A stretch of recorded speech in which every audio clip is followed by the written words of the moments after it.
मैं Kashif Syed, general secretary Pune शहर, राष्ट्रवादी कांग्रेस गठ, शरद पवार गठ से। पहले तो मैं प्रशांत दादा को यहाँ से कैंडिडेट बनने के लिए मेरी पूरी टीम और पूरे हड़पसर विधानसभा की आवाम की तरफ से उनको बहुत बहुत मुबारकबाद पेश करना चाहूँगा। और आने वाले उसमें हमारी टीम का, पूरे कोंडवा वासियों का, हड़पसर वासियों का, सैयदनगर का, उनको पूरा का पूरा सपोर्ट है। और हम सब मिलकर जिस तरह से लोकसभा इलेक्शन में तुतारी को हमने जिस तरह से एक तरफा जीत दिलाई थी, लोकसभा इलेक्शन में जिस तरह से हमने एक तरफा जीत दिलाई थी, उसी तरह से हम विधानसभा इलेक्शन में भी काफ़ी मार्जिन से प्रशांत दादा को विधानसभा में पूरी ताकत के साथ भेजेंगे। हम उनको पूरी ताकत के साथ भेजेंगे और इंशाल्लाह पूरी आवाम उनके साथ है। जिस तरह से भी माहौल को ख़राब किया गया था इन दिनों में, पिछले 2-4 महीनों से जिस तरह से माहौल को ख़राब किया गया था, हमारे नबी पाक सल्लल्लाहु अलैहि वसल्लम के ख़िलाफ़ में जो उनकी गुस्ताखियाँ की गई थी, उसका जवाब देने का वक्त अब आ गया है। अब हम अपने वोट के ज़रिए उनको जवाब देंगे। जिस तरह से इन लोगों ने गुस्ताखियाँ की और उनको अपने साथ में बिठाया, उनके खिलाफ़ कोई भी कार्रवाई नहीं हुई, तो कार्रवाई अब आवाम करेगी उनके ऊपर, अपने वोट के ज़रिए उनके ऊपर कार्रवाई करेगी।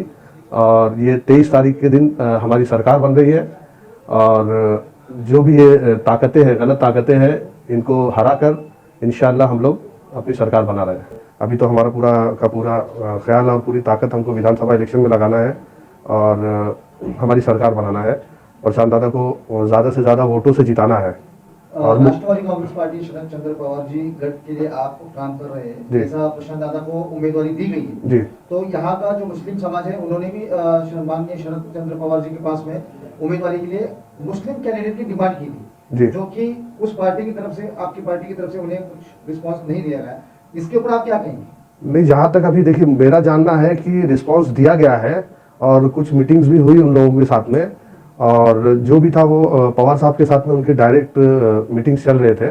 उसमें क्या उनके बीच में हुआ इतना कुछ हमें मालूमात नहीं है, लेकिन इतना पता है कि वो सब लोग हमारे साथ में है। वो उनकी एक डिमांड थी, ऑब्वियसली हर कोई अपनी डिमांड रखता है, हर कोई किसी को कुछ ना कुछ चाहिए होता है। जो भी मुस्लिम नुमाइंदगी चाहिए था, तो उस हिसाब से उन्होंने अपनी मांग रखा था और उसको देखते हुए कुछ उनके डिस्कशन हुए हैं कि कैंडिडेट जीत सकता है, नहीं जीत सकता है, क्या करना है, और वो उस हिसाब से ये डिसीजन लिया गया है। और ये प्रशांत दादा जगताप को जो यहाँ से कैंडिडेट बनाया गया है, ये सर्वसहमति से बनाया गया है। इसके साथ में हर कोई है, हर सब लोगों की सहमति है इसमें।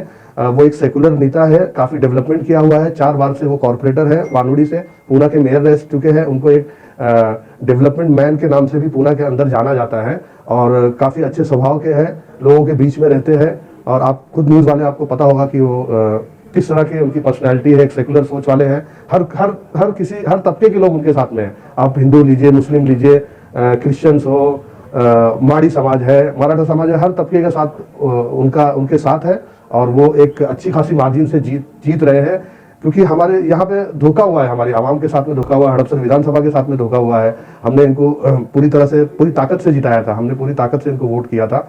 उसका नतीजा ये हुआ कि ये मतलब बीजेपी के साथ चले गए और हमें हर 10 दिन 15 दिन में हमें बेइज्जत किया जाता है। मतलब हमें एक बेइज्जती की एक हद पार कर चुके हैं। मतलब हम सिर्फ घूट के आंसू पी के रह जा रहे हैं। कोंडवा जैसे इलाके में 4 नगर सेवक यहाँ पे आए थे राष्ट्रवादी से चुनकर जी, जिसके बाद में राष्ट्रवादी के 2 गुट बन गए, जिसमें एक शरद चंद्र जी पवार का और एक दूसरा अजीत दादा पवार का। तो यहाँ के चारों कॉर्पोरेटर जो अभी अजीत दादा के साथ में है, तो आपको ऐसा नहीं लग रहा है कि प्रशांत दादा के लिए कोंडवा में थोड़ा सा मुश्किल हो सकता है?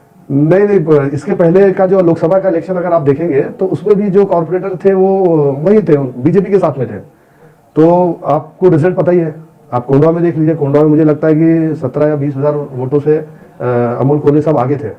तो आवाम को पता है, आवाम को सब समझता है, आवाम बराबर वोट करेगी। आवाम शोर शराबा नहीं करती है, उनको किसको वोट करना है, सांप्रदायिक ताकतों को कैसे रोकना है, उनको पता है। और जो हमारे साथ में इतने दिनों से होते आ रहा था, उसका जवाब हम 20 तारीख को वोट देके, आवाम वो वोट देके इसका जवाब देगी।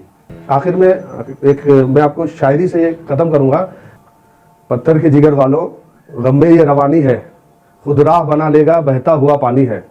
मजलूम की आहों को कमजोर समझ लेना, ये जालिम हुकूमत के जाने की निशानी है। 23 तारीख को ये जालिम हुकूमत जारी है। जय हिंद, जय महाराष्ट्र।